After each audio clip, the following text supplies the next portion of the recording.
Hey everyone, and welcome to the next edition of the Snapchat. I'm joined today by a very special guest, someone who I've wanted to have on the Snapchat for the longest time. We are here with Harry Perry. Harry, it is great to finally see you, and my man, this has been quite a road to get to here, to this podcast, this moment right here, because you did something so unconventional to grab the attention of Coccia and I want you to kind of break it down and kind of take us through what was going through your mind. And again, I'm going to link it down below, but I'll give Harry Perry the floor here.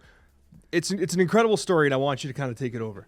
Yeah, well, you've been a gentleman in responding to it and being patient in reaching out to me for so long. I have to say, like, for all the claims that people make about Alex being the nicest person ever, it's so true. I feel like, I'll tell the story of the video in a second, but you feel like Keanu Reeves to me, where like anyone on the internet who ever shares a story about being with Keanu Reeves, they're like, yeah, he's actually the nicest person ever. You're like the Keanu Reeves of the Snapchat, or of Marvel Snap, because you actually reached out to me 3 or 4 different times, and I had to like deny you, which is a horrible thing to ask to be on your show and then say no because I was busy. But you just kept reaching out. But yeah, the video, I started making Marvel Snap videos like a year ago because I found the Snapchat. Actually, like I didn't even know people made videos about Marvel Snap, and then I found the Snapchat. I was like, this is the coolest thing ever. So I've just loved it ever since.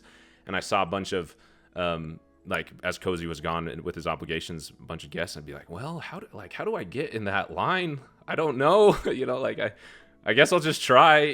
That's the worst thing that could happen, is that maybe I'll get his attention, maybe I won't, but at least I tried, and it worked. So here I am. But you didn't even explain what you did, though. Yeah. So if you don't know, I made a video. Oh, it was a while ago now. It was just titled, "Alex, this is my audition for the Snapchat." And I basically said, I'd like to be on the Snapchat.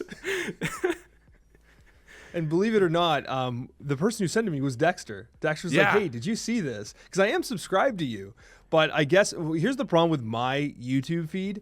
It's because my kids will go on my YouTube all the time because I use YouTube Premium, and so they don't get the ads. So they use my YouTube for like everything. And my suggestion feed is like Marvel Snap, K-pop Demon Hunters, colors for toddlers. It's just garbage. Like the whole thing is garbage. And so like I don't actually get recommended anything I want. Like my YouTube algorithm is completely broken. And so I didn't actually see your video right away, despite the fact you used my name in the title. YouTube was like, nah, that's not relevant for this guy. And Dexter actually sent it to me, which is absolutely hilarious. And it's great. And I mean, this is one of the benefits of having the opportunity to have guests on, because I actually think you make really good content. And actually, one of the discussions we're having today is based off of one of the videos you most recently released. And you did a great job. I thought it was very good. You were recommending books and stuff like that. We'll get into that discussion. But like, I think you're making some really thought-provoking content.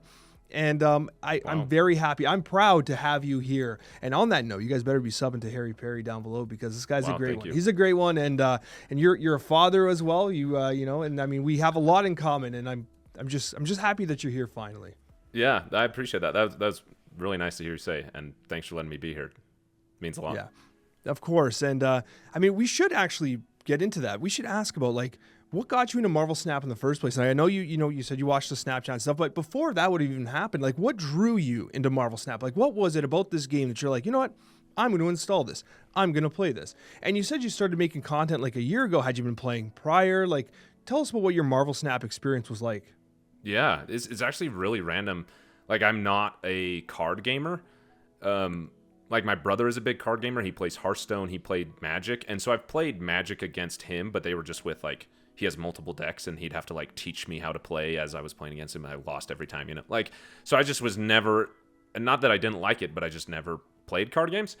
And then I'm a big movie person, and so there's this YouTube channel called Horde Crew, where like visual effects artists react to visual effects in films, and they were reacting to an ad that Marvel Snap made. It actually is like a really high quality animation. And so I went and watched it, and I literally thought like, wow, I enjoy whatever company paid animation artists to make this. Like, I want to show them my thanks by doing whatever they want me to do from this ad. And then I found out, oh, it's a Marvel Snap. Okay, I'll play a Marvel Snap game. I like Marvel. I've been engaged in Marvel Comics for a while. And then I started playing the game, and I was like, wow, this is amazing. And it just immediately hooked me. And so that was probably for maybe like 3 or 4 months before I started making videos. I had just started playing. So I was like maybe around the 1.5 year mark that Snap had been out. I'm trying to remember when I first started playing. Anyway, I started playing. and then stopped playing, and then I came back for the Hawkeye Kate Bishop season because she's one of my favorite characters. And then that was, went from there, and then I started engaging in more Marvel Snap stuff, found the Snapchat, and then was like, oh, I bet I could make a video. That looks fun. And then the rest is from there. So it was, literally an animation ad. It's a good one. I'll send it to you so you can like include it in the description or something. It's a good ad. It's also kind of inspiring that you started making Marvel Snap content like well after it already launched, right? So like it wasn't like you were like day one in the beta like a lot of us were. You're like, you know what, I like this game, I'm gonna start making videos for it, and I think that's really cool. And it should be encouraging for other people as well, because like you recently crossed 1,000 subscribers, which I know was a milestone that you were hoping to achieve at one point, and you've crossed that. Now you're on to bigger, better things. Try and get those numbers even higher. I know it's like one of those things where it's like they really do start to snowball after a while.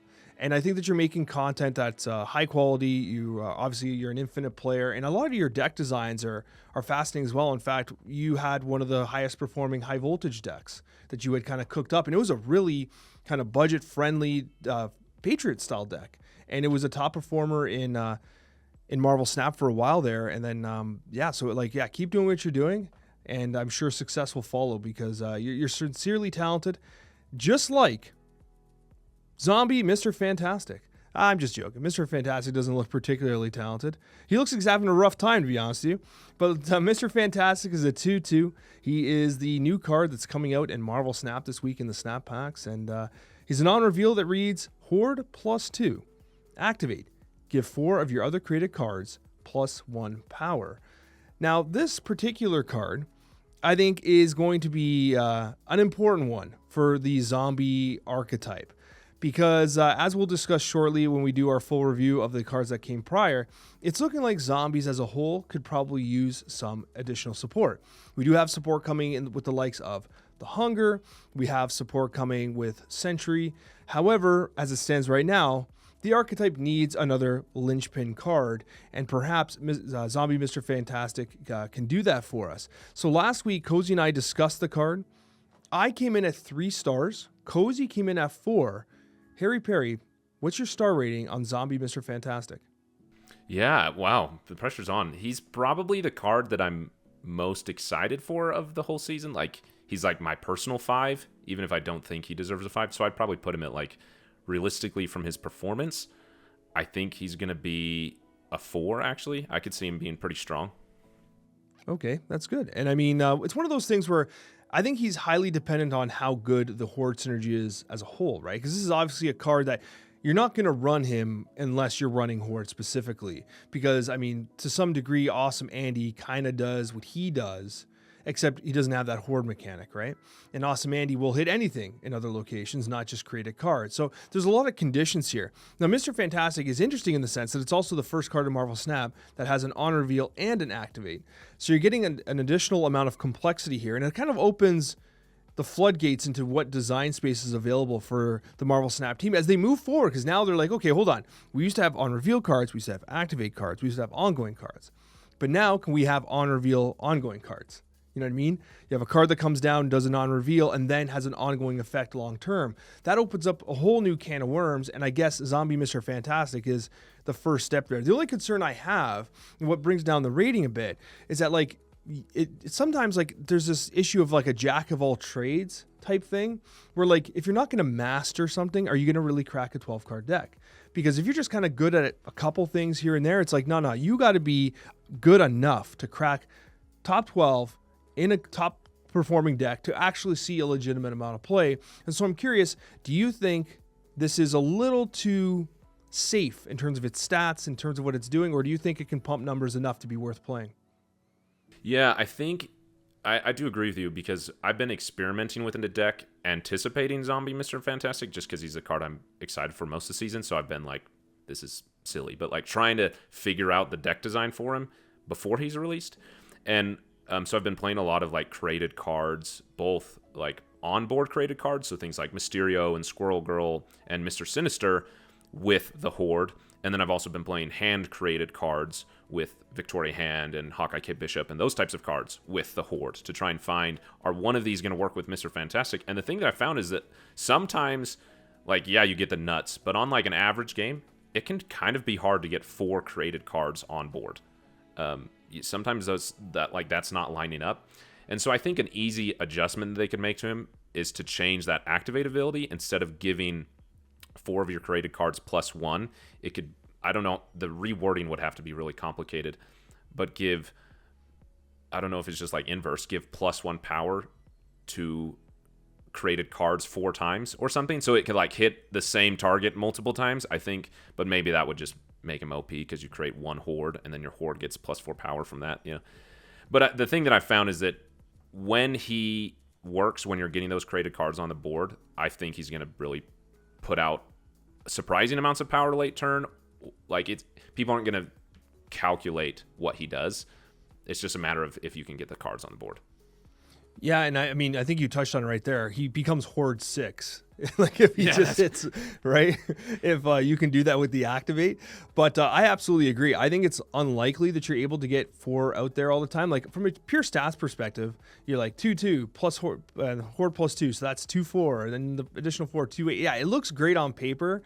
But I would be surprised if you're getting more than like 2 procs out of your created cards. And you often aren't going to be waiting till like turn 6 to activate him. I think because if you think about like Zombie Giant Man and some other stuff like that, you might be playing those earlier out, and they're going to double dip on the power of the Horde.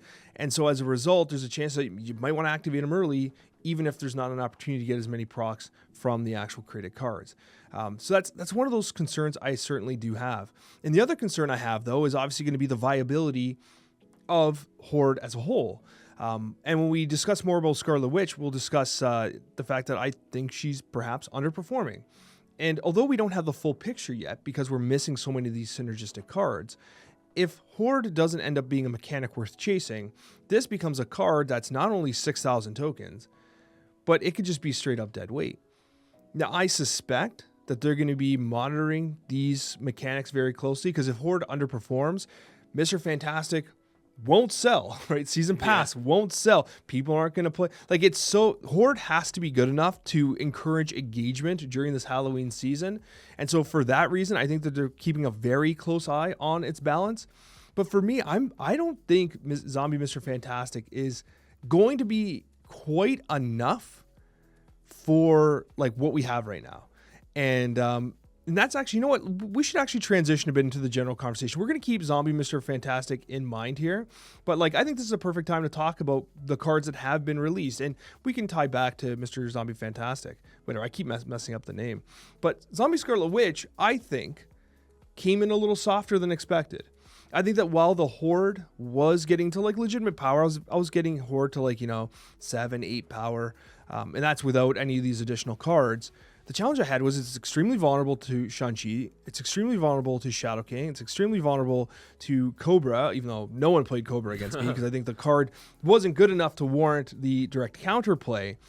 But I'm curious as to what your opinion on Scarlet Witch has been, and in general, the Horde mechanic.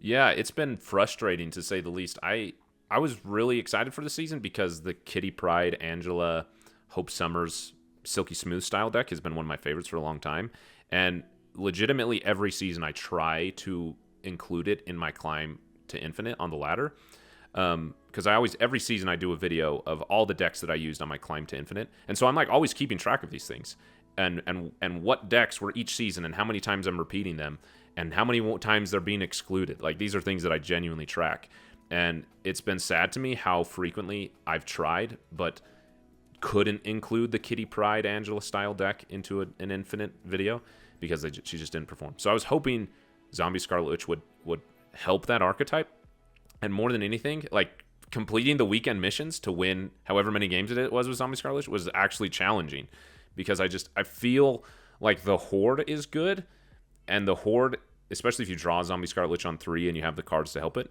the Horde itself I feel like can get to pretty decent power, but to get the Horde to power, you're not getting enough power in a second location, and you have to win 2 to win a game. And that's the problem that I've had, is not necessarily the Horde is not good, but to get the Horde good, the rest of my deck isn't in a good winning position.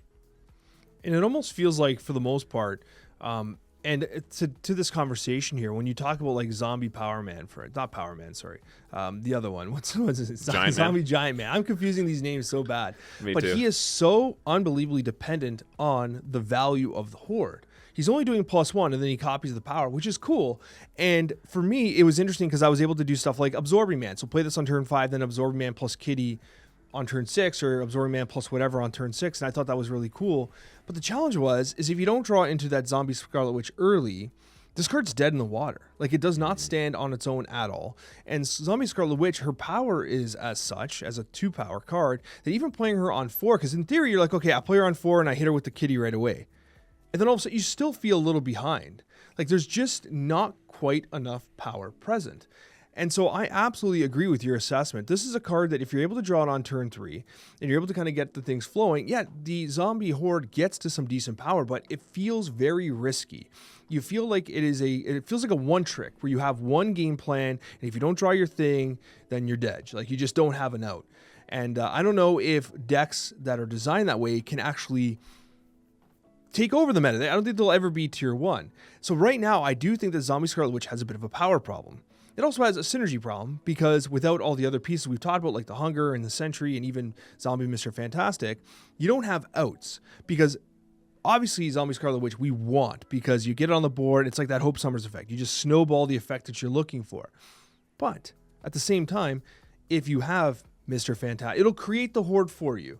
Right? Zombie Sentry will create a horde for you. We'll add to a horde. So right now, Zombie Scarlet Witch is the only way we can do that. And it's felt lackluster and very draw dependent.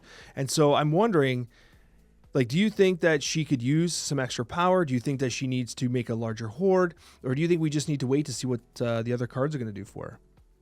Yeah, I don't know. It's tough because right now in this position, I'm like, oh yeah, absolutely buff her. Take her to 3 power. Heck, even take her to 4 power, because like the location that I've been having the most trouble with in trying to win games with her is her location, not necessarily the hoarded one. But the interesting thing is that when these other cards release, that might dramatically change things. However, the problem that I just see with this archetype in general, even trying to look into the future and imagine how other cards are going to interact with it, is similar to what you said. It just feels super delicate to play, and that like one of the most important things to climb on ladder is like confidence in your deck so that you can snap back on an opponent or not retreat when you've been snapped on because you're like, oh yeah, I got this. Like, I'm going to put this power here. When every time I was playing Zombie Scarlet Witch, it's like, well, my opponent counters me in one of 17 ways and my whole strategy falls apart. And I've got nothing to come up with afterwards. Like, it just felt like I had to carefully stack this house of cards. And if my opponent blew the wrong way, that I like couldn't respond to that. And so it made me really hesitant to even snap when I was playing Zombie Scarlet Witch. And so I don't know if that's like changing her power. I don't know. It's tough because like, okay, so you change her to an on reveal horde +1, and then after you play a card here, horde +2. Same problem. The horde is fine, but what about her location or that second one? Yeah, it's a complicated problem. And I guess like first, the people that are interested in the stats, she is currently running a 49% win rate. And that is from ranks 70 to 100 because it is the first week of the season. People are still doing their climb. So that's bot inflated stats. Stats, you're running a sub 50% win rate. Popularity wise, she's running a 9% popularity. This is unfortunate because if you're second dinner and you're looking at this, you're looking at a card that is supposed to be, right? First of all, extremely thematic for October. Yeah. And it's supposed to be the card that gets the ball rolling for every other card you're basically releasing this season, with the exception of the discard ones we'll talk about momentarily. But like, I think that like they're going to buff this ASAP. Like, it wouldn't surprise me if it gets sneaked into like a patch note on Tuesday or like whatever the next OTA, like this thing gets buffed. Like, it would not surprise me because I think that second dinner would rather at least generate interest in this season as opposed to, well, we got to wait till the last week when we have all the pieces to see what they've done and then try to buff it. I think they probably do it sooner than later. And if they overtune it, then perhaps they consider, nerfing it down the line, but naturally they don't want to do that either, right? That's problematic for its own reasons. So yeah, I would think that this is definitely on the buff radar. Like, would you agree? Yeah, I think so. The only reason that I think that they would maybe not is that, and this will get into our topic later about the video that I made, is that like I think one of the frustrations that a lot of people have had with Second Dinner is that they only care about season pass sales. They only release the new cards in like pay to win paywalls or whatever. And so far, at least in the first week of the season, the best cards released have been like Colonel America and Zombie Power Man, like the cards that you can get free to play, so to speak. So if they like in some weird meta way were like, oh, we're going to intentionally leave the bad card as the season pass and give free to play players access to the good card. But I don't think that interests Second Dinner. Like I think that's like really myopic, focused on one issue that doesn't actually matter. So I think what they did to Viv Vision, wow, look at that, you pulled up right as I said it, like is the exact same scenario. Like not only for their interest do they want it because they want to make money from season pass, like they want to release cards that are good. I think that's just whether it's a paid card or whether it's from the pack, like cards that are released should be good. So I think she's on the buff radar, absolutely. One thing I've said a couple times in the past was that a lot of people think that like card games, that what they're seeking is like perfect balance. I don't think that's correct at all. I think in the case of Marvel Snap and with any card game, you're seeking perfect imbalance. You need some cards to be good enough to not only warrant being played, but to actually shake up the meta.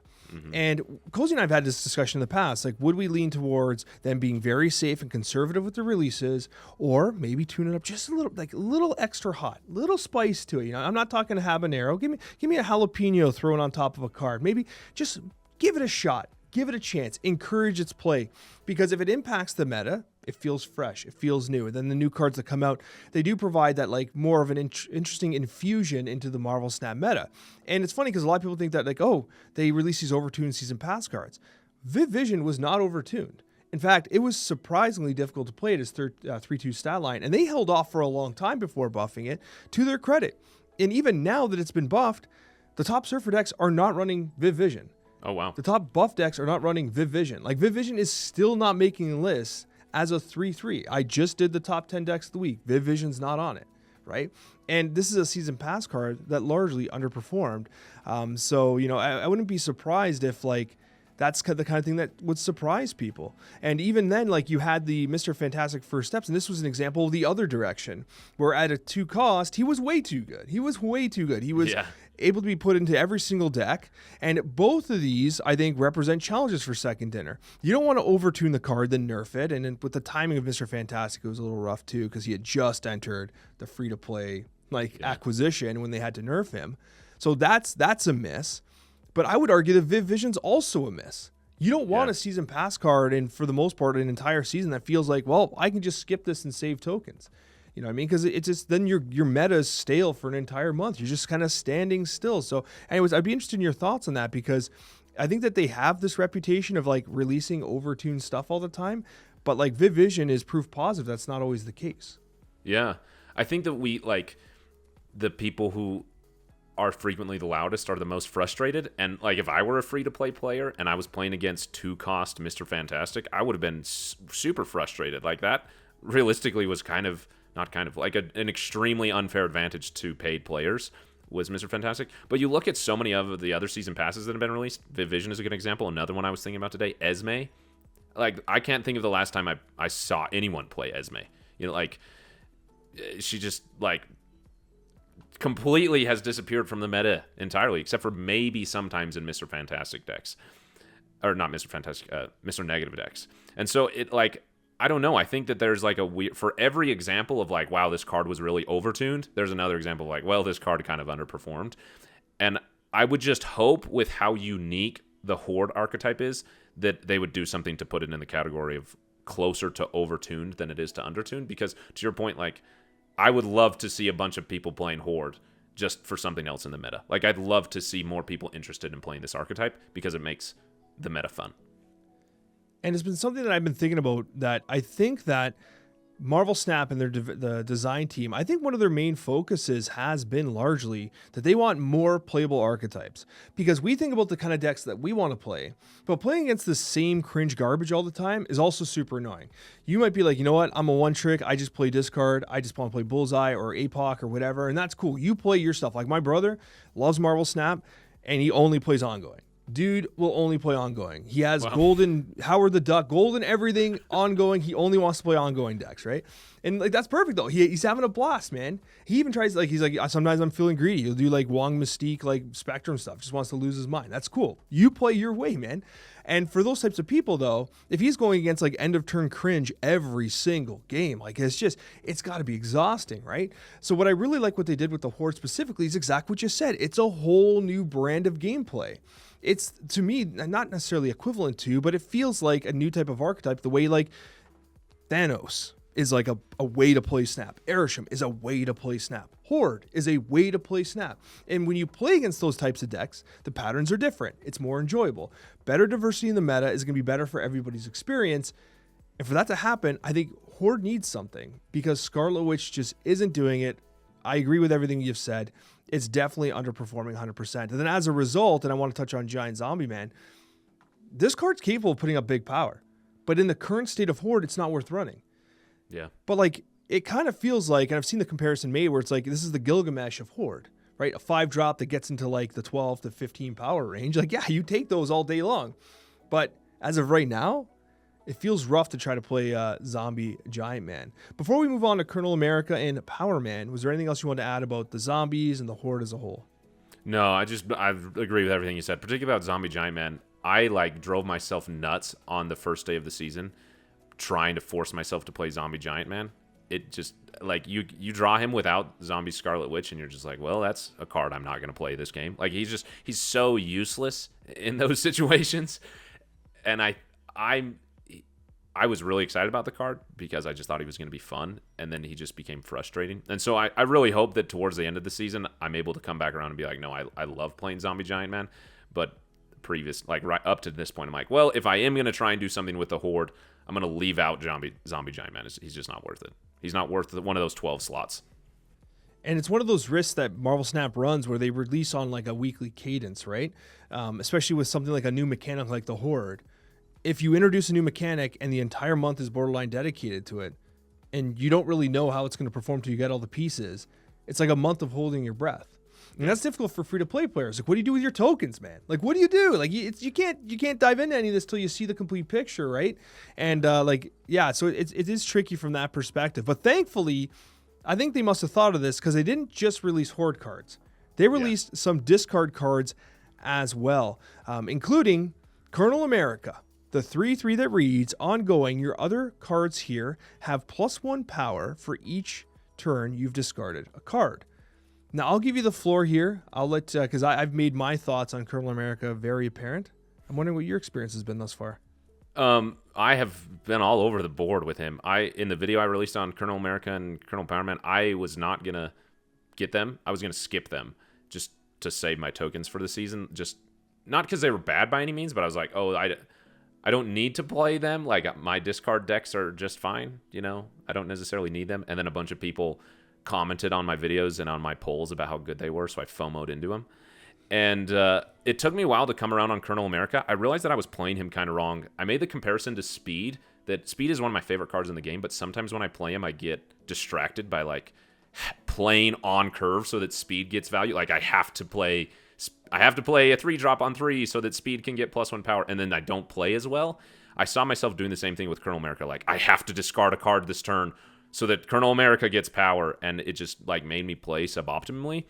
And so I didn't like him at first. But once I moved on from that, and I thought, like, you know what? Even if I just discard 2 turns, he's still good power. Let me, like, focus on just playing a good game. And Colonel America has been phenomenal. Like, just such impressive power. In fact, there was one game that I lost to a Colonel America because on, like, the last turn, they just got, like, it was in one of those locations, whichever one, the kiln that you can't play in after turn 4, and I was like miles ahead. Like, I got a combo into there with Red Wing. I had a Giganto in there. I was like, oh, there's no way they're contesting that. And sure enough, Colonel America just, ticked himself upwards. So I'm really, really liking Colonel America. I think he's a good card. I love this card. It came in so much better than I expected. And I knew it was going to be good because when you look at +1 power for every other card, it clearly is a great card. And here's the thing, though. What I loved about it was, like, okay, I was playing it in kind of like the bullseye shell, right? because I thought it was a very natural spot for it. I was also trying it in like kind of like traditional, Apocalypse discard, but in the Bullseye shell, I was interested because I was like, what if I don't draw a Dawkin? What if I don't draw Bullseye? What if I don't draw these things? But what if I'm able to, I don't know, get a discard going on Swarms? Can I use Colonel America to start winning a location with Swarms? Can I use Colonel America to turn locations into winning spots that where my opponent wouldn't otherwise expect me to win? Because when you have 2 Dawkins on the board, they're expecting you to win those 2 Dawkin locations. That's the point. They're towers of power. But when you put Colonel America with your Bullseye in a location that you traditionally are going to lose, and then you play your MODOK there, and then you play, like, you're putting all these incidental cards, your Blade, your Calling Wing, any card that's not part of the core combo, like they do their thing and then they're donezo, you put them with Colonel America, and all of a sudden you're like, whoa, that Calling Wing's like 8 power. How did that happen, right? And it's because of Colonel America. And so he's creating this triple attack where you're threatening multiple lanes while also still having your Dawkin pop off or your Bullseye pop off, or both for that matter. So that's where he really impressed me. He allowed the macro board play to matter more. He made playing your early plays matter more because he was able to create a situation where cards that traditionally weren't going to be carrying the win. And that's why I love him.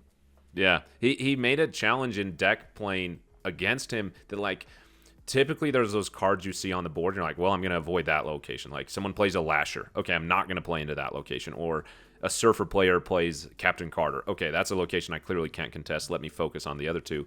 And against these discard decks, it's like, okay, Morbius is over there, Colonel America is over there, and Dracula's in the middle. Which one do I feel like I have a chance going against because all 3 are locking down power? So I'm really enjoying Colonel America. I feel like he's a good addition to the archetype. Something I forgot to mention with Zombie Giant Man was that he's running a 48% win rate and only a 3% popularity, which is awful. So that means there's people out there playing Scarlet Witch without the Zombie Giant Man, which must be even worse. I don't know. But with Colonel America, and the reason why I brought that up, Colonel America is running a nearly 54% win rate at a 6% popularity. So what you're seeing is less play rate, astronomically higher win rate than Scarlet Witch. And when you see that, in my eyes, it's showcasing that the Horde mechanic is not doing it. Scarlet Witch is not good enough because Colonel America seeing 33% less play and is almost like, 5% higher win rate? That's pretty significant, you know what I mean? And that's a lot. But yeah, so shining review from both of us for Colonel America. And we should not surprise anybody that the top performing shells are Apocalypse-based shells, Khonshu-based shells, and the Bullseye-based shells as well, which is basically discard. Yeah. Actually, not part of that is the Agatha. I was expecting Agatha to make it out there too, but Agatha ended up making it in this particular set. Then we have Zombie Power Man. Zombie Power Man is another discard card that was released. This one here is a Series 4. This one here is a 2/4 that reads, end of turn. If you're winning here, discard the leftmost card from your hand. Harry, I'll give you the floor. What do you think? I haven't experimented with Zombie Power Man as much as I would have liked because I've just been having trouble with him. Like, so many times I was like, oh yeah, Zombie Power Man's really good. I should put him in here. And then I'd look at my deck and I'd go experiment with it and be like, well, I think I'd actually prefer a Colleen to target my discards, is just what I was experiencing. But I'll be honest, I don't think that I've been very smart in my deck building for Power Man. So I'm like a question mark. I'm like, I don't know. He's tough for me to feel like get a good grasp on it on if he's worth it. And I've seen both things playing against him where he was like, game winning for my opponent, and I've seen other times where like he's game losing, like he's eating up those core cards. In fact, that was one of my favorite things to do when I was playing against Zombie Power Man, is like, I'm going to intentionally ignore that location and let you win it so that he's eating things you don't want him to, which was like a good way to counter him. So I don't know. I think he's kind of average. I think yet to be determined for me, but I haven't experimented with him enough. That's absolutely fair. And I had played a ton of Zombie Power Man, and I was often trying to play him with Colonel America because I know obviously the two are going to be unfairly compared all the time. And I definitely like Colonel America more. I think Colonel America is much more straightforward to play. It's an ongoing card. You discard things in the discard shell. It gains massive power. Straightforward as heck. And then with Zombie Power Man, I think one of the challenges is that, like, you can't necessarily control the order at which you draw cards. You can't necessarily control all these small factors. And when you discard things, they go from the left to the right. And so Zombie Power Man sits there with his 2/4. He's capable of winning lanes. And I almost felt like, this Calling Wing nerf makes sense, because now they differentiate the 2/3 power from the 2/4 Zombie Man. they differentiate the two cards even further. But Zombie Power Man is sometimes in a situation where I'm like, I can't win this next location. I'm going to discard my MODOK, and I need that. Or I'm going to discard my Bullseye, or I'm going to discard whatever. Like, if you're discarding Khonshu, sure. But, like, it's not always going to work that way. And so as a result, I found Zombie Power Man to be very awkward to play. But you're right. Even in my review video, I think the first gameplay highlight I did, it was Zombie Power Man popping off hard. Like, I think I discarded some swarms early with Blade, and then I played some cards, and like I had multiple 0/3 swarms just sitting there waiting to get munched, and he munched them. And that game became easy as heck because of it. So there are moments for this card, but I think that it's a particularly tricky card to set up correctly. But you did bring up something interesting. What if your opponent plays it and they munch something they don't want? What about like not Colleen Wing? What about Vipering this guy over in a location they're winning? Yeah, someone commented on one of my videos and in my Discord. They say you got to try this deck because one of like the best performing videos that I have on my channel is trying to give them Destroyer with when Fenris Wolf was released, like discarding your own Destroyer and then Vipering over a Fenris Wolf and giving it to him. They're like, you need to do this again with Zombie Power Man and then Viper him over and then play Havoc center and then Grandmaster on your Viper and then send over the Havoc as well so that you're eating their energy and their cards. It's just brutal combo. And the person who commented is like, I've already had 18 people retreat. I'm keeping track the whole season. So I'll maybe report back and see how many retreats they got. That's hilarious. Very, very draw specific. And in theory, that Havoc's still going to get to massive power. So, that's true. I don't know. Like, it's still probably going to win that location. But that's actually kind of fascinating. But yeah, I'm with you too. Like, for me, Zombie Power Man is a big question mark. Statistically, he is slightly lower when compared to Colonel America. He's running a 53% win rate flat, whereas the Colonel America was like 53.8, so almost 54. And then you have a 5% popularity, a little less than that of Colonel America, but still good. Very good for a card that just recently got released. Time will tell. And here's the thing, though. What if you do get a card that always discards to the left? Like, what if that's a part of the text of a new discard card? This card stays left or whatever, right? Then suddenly Power Man's like, yo, me and you are going to have a good time together. You know what I mean? And it creates some interesting design space, but I do agree that the card itself can be a bit challenging to play. And that's going to take us to, for me, and I don't want to give away my thoughts too early here, but oh boy, was I surprised with this. I came away, I was a doubter. Harry, I was a doubter in Headpool, and I might be crazy, but I came in like, ho-hum, 3 stars, maybe it'll be good. I don't know, man. I like Moira X too much, and I do like Moira X too much. Damn, was this card good. Yeah. Unbelievably good. What is your thoughts on Headpool? I was the same. I was like considering not getting him this season, and I was like, I just don't think he's going to be that good. Like, I'd rather... he's just going to crowd up your hand, especially if you're playing Moira. Like, all the same thoughts that you expressed on the Snapchat. And then I watched Rez Snapper's video on MJ, who was on previously, watched his video. And he was like, I think he gave him a 6-star rating or something super high. He's like, I think this card's going to be the best the whole season. I was like, what are you talking about? There's no way. And the amount of games that I've lost to, like, 16 power deaths that they're playing down, like, this card is crazy, which is cool. Like, it's been cool to see. You were talking about like playing against the same thing over and over again. I don't think I've played against more destroy decks my entire Snap career than I have this week. Like, it destroys everywhere, and that's sweet. And I think this card is a lot of fun. Oh, it's so much fun. And in fact, if we're gonna talk stats, you want to hear these stats? 56.5% win rate according to Untapped. Again, ranked 70 to 100, 8% popularity. And you'd better believe Headpool did make the top 10 where I talked about it this weekend. And it's so good. And the thing that I did not account for, it comes back to your hand and buffs itself, right? It buffs itself. And so all of a sudden, you often get these Headpools that are like 4 power on their own. It's a 1/4 that also just buffed everything else in your hand. And I found that playing my deaths down was easier because you have another inexpensive destroy target. The whole destroy thing just started snowballing. And I think we're going to need some more time to see, okay, does the power that Headpool provide, does it outperform the likes of an Agony? Because you do the Agony into Deadpool combination. That kind of got rid of the Hulkbuster. Before it used to be Hulkbuster you play, now it's the Agony. Does Headpool replace both those cards. Like, you just don't need that, because when you play the Deadpool down first, you play Headpool on top, then you hit him with the Deathlock or whatever, or even actually Lady Deathstrike being teched into these decks. Yeah. Chef's kiss. It's beautiful, right? The Deadpool goes back first, and then Headpool does the buff, goes back as well. So now you're playing an even bigger Deadpool early. It's so good. It's way better than I expected. And this season, I'm getting to Infinite playing Destroy, I think. I can't stop myself. And also, I have to admit something, Harry, and I'm kind of ashamed to say this. Even though statistically, and I'm a stats nut, even though statistically I know that the version without Moira X is better, you damn well better believe I'm playing Moira X anyways, because I love that card too much too.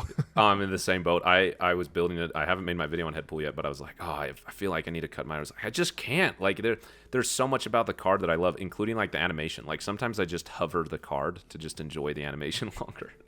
Yeah, but I agree on Headpool. I think like the thing that I wasn't thinking about when contemplating the card is how he kind of just like steamrolls the rest of the Destroy deck. What you were talking about with Death as an example. Like, it used to be that on like an average game, Death is going to be like 2 to 3 cost, which is still great. Like a 3/12 is amazing. But I'm finding playing against my opponents is that Death is getting discounted to 0 every game almost, because like you said, you've got another low cost Destroy card that you can keep destroying. I think the way that he just steamrolls the deck is good, and will make it pretty powerful consistently throughout the meta. So I think you're not going to be the only one getting to Infinite with Destroy this season. No, without question. And the nice thing about Destroy too is it's a relatively inexpensive deck to get into, right? Obviously, Headpool's the opposite of that. Headpool's the most expensive card you can get right now as a super premium season pass card. You got to fork over the 20, but like, so that doesn't ring true right now. But like, if you don't want to play Moira X, you want to play just traditional discard. Realistically, all you're talking about is what, Nico Series 5, and I guess Series 4 X23. And Nico is an amazing card. It's worth having no matter what. Everything else is like starter Series 3 stuff, right? So I think it's a relatively easy archetype to get into. And so if you love it, Headpool's going to be a great addition here. I came away super impressed. And as I said, the stats definitely do call for this card being one of the absolute OG bangers of the season. And the cook with Lady Deathstrike's awesome too, because when you're playing LDS, you get to wipe out the bullseyes. You wipe out those Draculas, right? You wipe out, the sunspots that haven't procced yet. Like, there's a lot of tech that you get to do, and I appreciate that. All right, so we got to keep moving on. Now, we're going to move on to a discussion that I'm going to allow you to lead, my friend, because this is a topic that you brought in here. The collection complete versus cosmetics. Harry Perry, you actually recently released a video, which I thought was very thought-provoking, and I'm going to link in the description down below. Why don't you give us a breakdown of kind of your thoughts about being collection complete versus getting the cosmetics you want, and an idea of what you discussed in that video and why it's so important to you. Well, I'll tell you what started it is that I started a Discord. Like, that was a newer thing, is that I invited my viewers to come and join me on Discord. And I started to see this like really interesting comparison between a few people in the Discord, where like 1 or 2 people were like really focused on token maximization, and they were talking about cards that have been data mined and like really just like budget focused with their tokens. And then there were other people that were like showing brand new ultimate variants they bought and like, maxing, and they're like, oh, and I had to spend gold on the boosters for this one so I could max it out. Like just completely different experiences when it comes to currency in Marvel Snap. And so it kind of led to this idea of like, what is there an appropriate mentality of collection complete versus cosmetics? Because to my own point, like to my own fault, the reason that I was talking about having to skip cards this season is that I've been buying too many cosmetics. Like, the amount of spotlight variants I've bought for cards that I enjoy, and then I was like, it was creating this stress for myself that like, I can't get the new cards. What am I going to do? How do I make a video about the new card? I haven't, and so it led me to this point. Eventually, I released this video about like games in general and media and technology in general do a lot to make us feel bad emotions to control our actions and get us to act a certain way. Is there like a way that as people we can take that back, that we can kind of take the ball back into our court and have some control over that? And that was the point of the whole video, is like, collection completeness or cosmetics is kind of a personal decision, but you can enjoy either one and be at a really healthy place with the game is kind of what the video was all about. Yeah, because in theory, like, everyone has, there's a scarcity of money. right? You can't just, unless you're going to completely whale on everything, you often can't have both. You can't have the cosmetics you want. You can't have the progression you want. You usually got to pick one or the other. And I do see, players, actually Destroy is a good example of this, right? There's going to be Destroy players who have all, matte black borders, inked everything, because they only play Destroy. I was talking about my brother. My brother has all gold everything and every border imaginable on his ongoing decks. That's what he wants to play. But here's the thing. You're going to sacrifice using those tokens and using your resources on progression to get those cosmetics. And you're right, game companies do go out of their way to design these tactics. FOMO tactics are a great example of this, right? Anytime there's some sort of FOMO being applied, just like with the way, even in Marvel Snap, here's a great example of this. And there's a million different examples, but if you stay up to date collection complete, you only spend the 5K tokens, not 6K. If you let the packs roll over and you skip cards, it's hard to gamble that 5K because you're not able to target the card you want. You have to spend the extra 1,000 to get the card you're picking. And if you start missing tons of cards, well, then what happens if you're like, I want to start playing Headpool. I need to get Nico Minaru. And you're like, bro, I haven't seen Nico Minaru in 2 months in the rotation. And then the rotation comes. Yeah, you can pin her or whatever. But you're sweating, man. You're sweating there waiting for Nico Minaru so you can play. So there's a lot of inherent FOMO tactics that are used by these types of games to get you to spend money and keep the lights on, which, of course, they're a business. That's what you expect. Card games sell cards, right? That's kind of the expectation. But I like what you're saying here. You're saying, well, make a choice sometimes. Don't allow them to kind of steer your emotions, but rather make a conscious choice. This is a card. You used a great example, Mirage. Right? Actually, I don't want to steal it from you. Tell me about what made you decide to buy a variant from Mirage. I think this is a great example that you used in your video.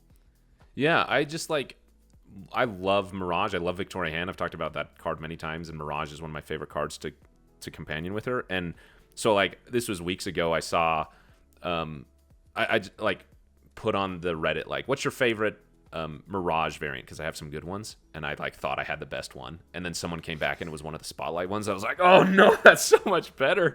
I like that one so much. And so I kind of told myself if that comes into my shop, I'm gonna get it. I really like that one. No, it's not that one. It's the one where she's on the moped, the little scooter thing. Do you have that one? No, I don't have that one. I skipped that one. She's got some great variants. That's one of my favorites, that one right there, though. I don't have that one. This is, I think, the original Spotlight. Yeah, she came twice, right? Yeah, so it's the second one where she's with the scooter. I don't know what it is about that one I really like. And it was really funny because I had just done the math of how many tokens I had and how many I needed for the season. I was like, okay, I'm going to be good. I think I can get all these cards. And then the very next shop rollover, she came in to my shop, and I was like, oh, dang it. What do I do? And so I ended up getting her, and I was way happier with that. And I can't remember what card I ended up skipping. It was one of them from last season. And I was way happy that I had the Mirage variant, and all I kept doing was playing that Mirage variant, and people were heart, star eye emoting on it. And I was so much more fulfilled and so much happier with the Mirage variant than I was whatever card that I can't even remember that I skipped. And so I'm no buyer's remorse whatsoever. That's awesome. Yeah, and we lose sight of that a little bit. Actually, I gotta blame ourselves a bit too, not necessarily just us as content creators too, because the way this release cycle is designed is that we're kind of part of the problem. We create these videos talking about the cards, and does it FOMO people in? Of course it does. And I think one of the natural pressures that people don't realize is there's a lot of pressure on YouTube to get things out fast. Yes, I would love to hum and haw about Scarlet Witch, Zombie Scarlet Witch for 4 days to come to a very, very accurate assessment with all the stats and all. But people don't want that. They don't want a video 4 days late they want a video the day it's released with first impressions. Alex, make the call. Should I get this card or should I not? Yeah. That's what they want, right? And it's so hard. And so it creates this system where we're talking about cards and, our evaluations could potentially be flawed. And then what happens is cards can perform exceptionally well. And then all of a sudden, even with my sample size, I might only play 30 games, right? How many games can a man play in a 4-hour stream or whatever, right? So your sample size is also an issue too. And so in some ways, us as creators, we contribute to this FOMO, this kind of news cycle. Although we try our best to be as critical as possible, as truthful as possible, but sometimes you whiff, right? And for me, it's heartbreaking to think that here's an example that's been heartbreaking for me. I loved Firehair, and I thought Firehair was going to be really, really cool, and it is really, really cool. And I remember in my video suggesting, I think you got to get Firehair. I don't think there's another card like this.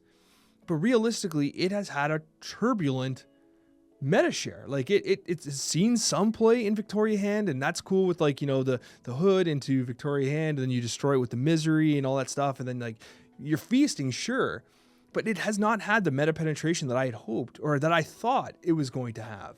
And so for me, I take that seriously. I know there's people out there that bought Firehair and have not played Firehair. You know what I mean? And I feel like that's a risk we run every week. And so when you brought up this topic of like, you know, can we resist these FOMO antics a little bit? It meant a lot to me because I try to encourage people to wait till the end of the week, see how the stats come out. And so it really struck home. Yeah, well, I appreciate that. It's a topic that, like, not necessarily related to the FOMO tax of Marvel Snap, but just like in general, I know you're a teacher. I was a teacher. I'm not currently, but I previously taught high school.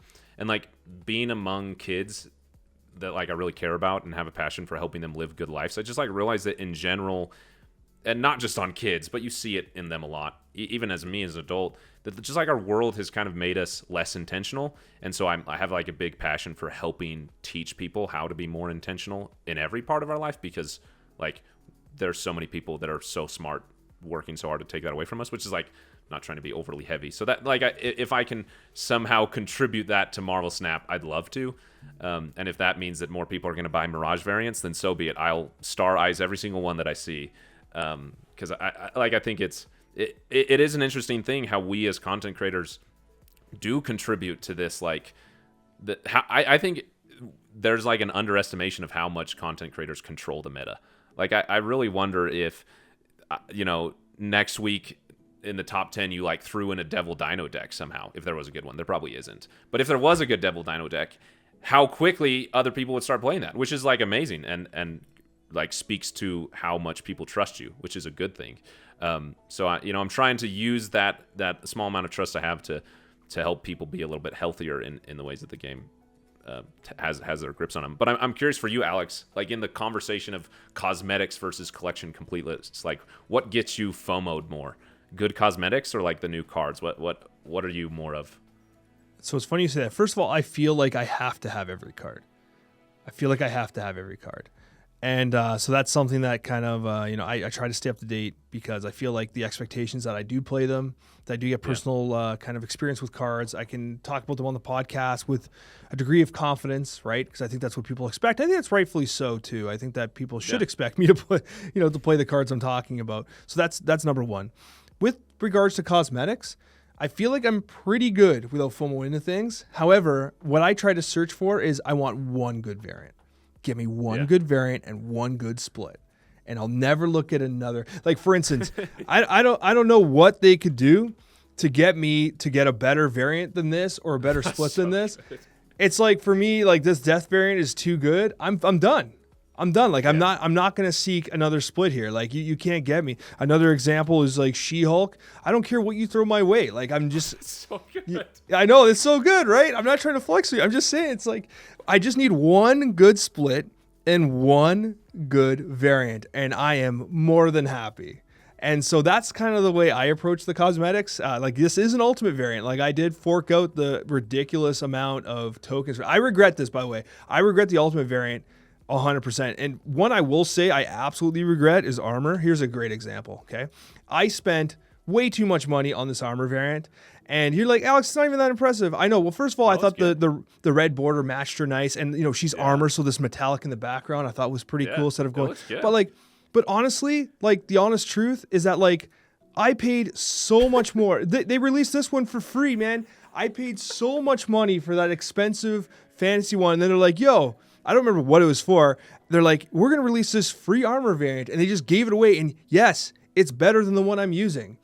But I did not pay 6,000 tokens for this. So you damn well know to just hold my pride together, I'm using the one I paid for. So this is an example of where I actually have absolutely I regret all of it. I regret every single token I spent on this. No, I know what you mean.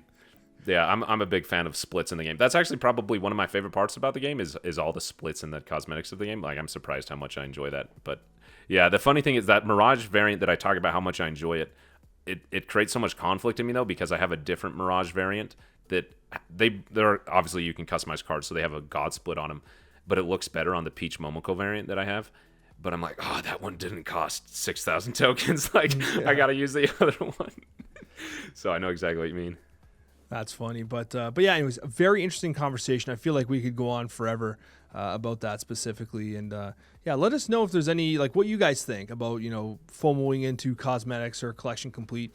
And you know what, I will say, I bet you with the Golden Gauntlet being done and like a little bit more of a focus on competitive Snap, which is nice. I'm so happy that they're finally doing that. I wonder if becoming collection complete is something that more people that want to be competitive, they seek. You know what I mean?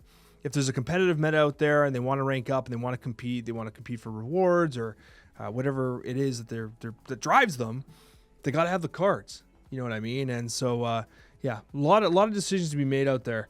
And that takes us to our Snapchat mailbag.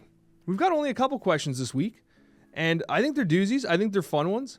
And one of them comes from Sasha, and it reads, I learned today the word kernel is spelled this way because it has Italian origin. Colello? I can't even say. I'm Italian. I don't know how to say it. But it's pronounced kernel, spelt legitimately like a popcorn kernel, because of the Spanish pronunciation of the word cornel, which I guess has some reference to popcorn. So apparently there's some, like, is it called etymology? Which is how, I don't even know if I'm saying that word right. Like the way that language is spoken. I don't know, whatever. It's not the last word I'll mispronounce here. Yeah, the funny thing is, so I'm dyslexic, and like kernel for the longest time has been, this is the strange things about dyslexia, is that like some words I still, like, I don't know what it is. I can't read them, but I know, like, I've just memorized in my brain that, like, oh, whatever that thing is that I can't read, that is this, which is like the weirdest way to read language. And kernel is genuinely one of those words that, like, I actually don't even know how to spell it, but I know that it's kernel. If that makes, like, it's just a weird word.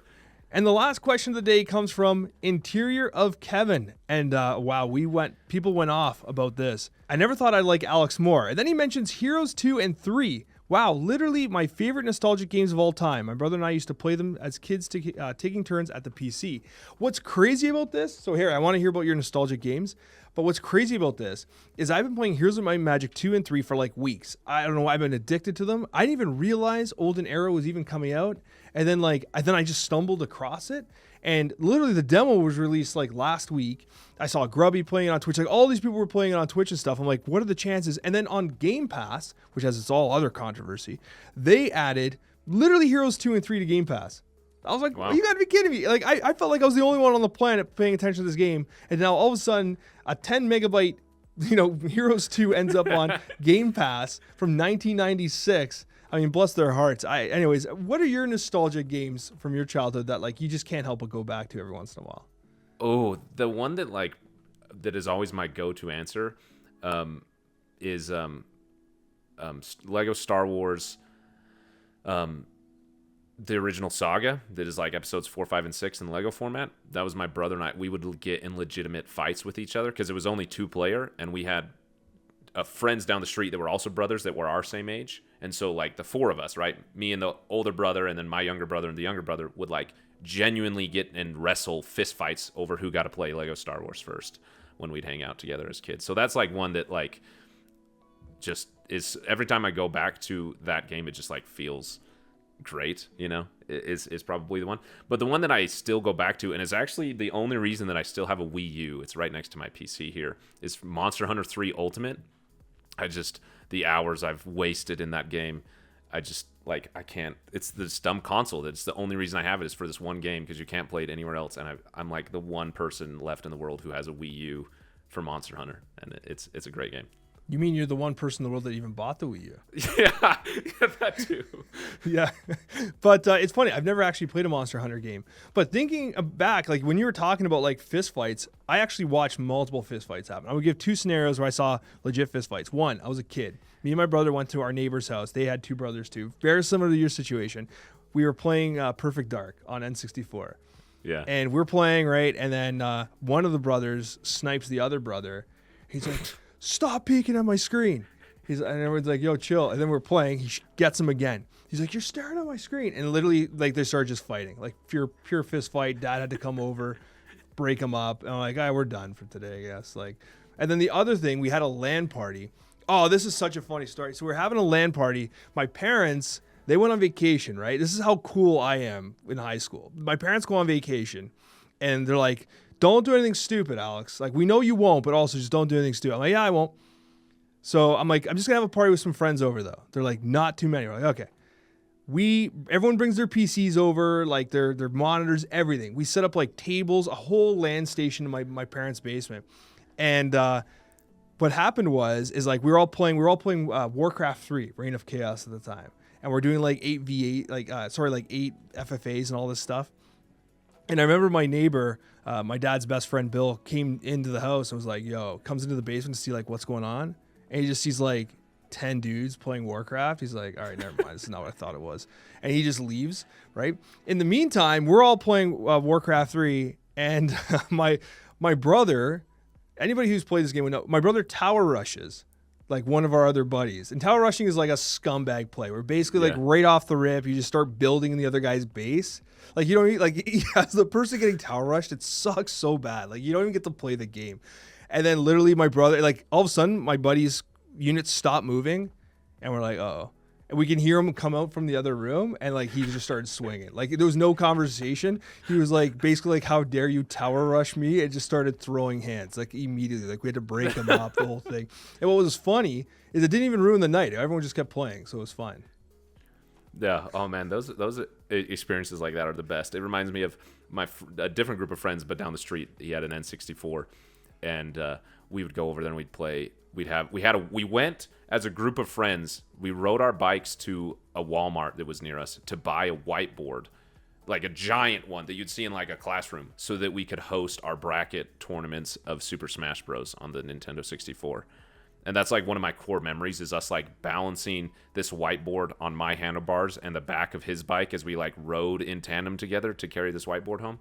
And then we just like someone would get super mad and they just get up and just erase the whole whiteboard and then like punch it and then leave the room. And then they'd come back like an hour later and be like, okay, I'm back in the tournament. You know, like just it was so much fun. But the other story you told reminded me of one, and I'm sure we're out of time, but we had a LAN party for Halo 3. The church that I was in has like a youth group, and one of our youth leaders, when I was a youth, loved Halo, and so he had a LAN party in the church building. There's like a big gymnasium in the church, like a basketball court, and then on all the walls there's projectors. So there's like 8 projectors, I think, in there. 8 or 10, I can't remember. I haven't been there in a while. Anyway, 8 or 10 projectors, and so everyone brought their Xbox, and we had a huge LAN party playing Halo 3 in the church, and we were staying up really late, just having a ton of fun. But it ended because 2 people started like screaming at each other and almost started fighting. And the youth leader was like, whoa, like this isn't appropriate. This is a church setting. Everybody go home now. And like, but yeah, someone's always got to ruin it. It always has to end in a fight somehow, right? Yeah. That's absolutely hilarious. But yeah, Harry, honestly, it was fantastic having you on the podcast this week. This has been such a long time coming. And as I said earlier in the podcast, guys, I truly believe that Harry's a fantastic content creator. Do me a favor. Go hit the sub button. You got to sub to this man. Give him some love because he absolutely deserves it. Thank you so much for joining us this week, and we'll see you on that next one.